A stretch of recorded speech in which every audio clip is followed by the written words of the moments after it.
I play a ton of games, which means I buy a ton of games. Until pretty recently, I was strictly in that I'm only going to buy games physically camp. There's something so nice about having a huge collection of games to display.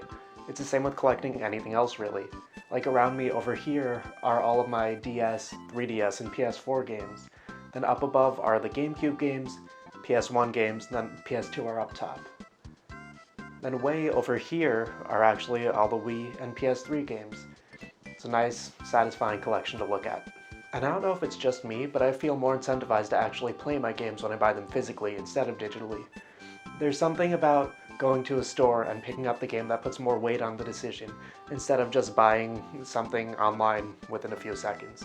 This avoids any incident like, let me buy Nier Automata on sale and leave it unplayed on my hard drive for over a year, but let's not get too specific with things. My mind began to change on this pretty recently.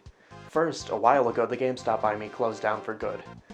The next closest place to buy games is either a longer walk or a short subway ride away, so that took away any of that convenience. Then, a few months ago, the pandemic hit, so that took away going to stores at all for games.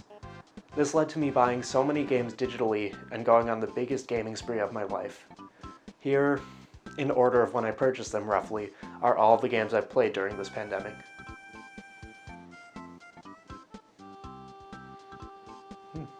I know the pandemic's been going on in New York for like 7 months at this point, but this list is honestly much bigger than I even remembered. I did try to buy games on sale when I could though, so hopefully my bank account isn't too mad at me. Buying digitally is honestly so much easier.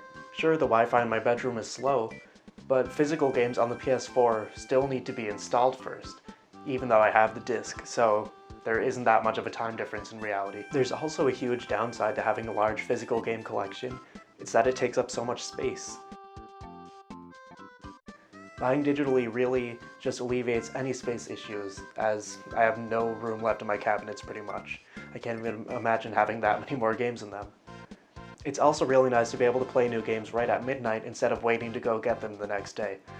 It's just a few hours sooner, but it feels like it makes a difference.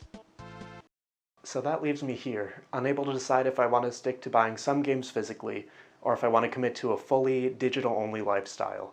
This decision is made much harder soon, as the PS5 is releasing a digital-only option, which is very tempting at its lower price point. For now though, I guess I'll browse the PlayStation Store for any sales.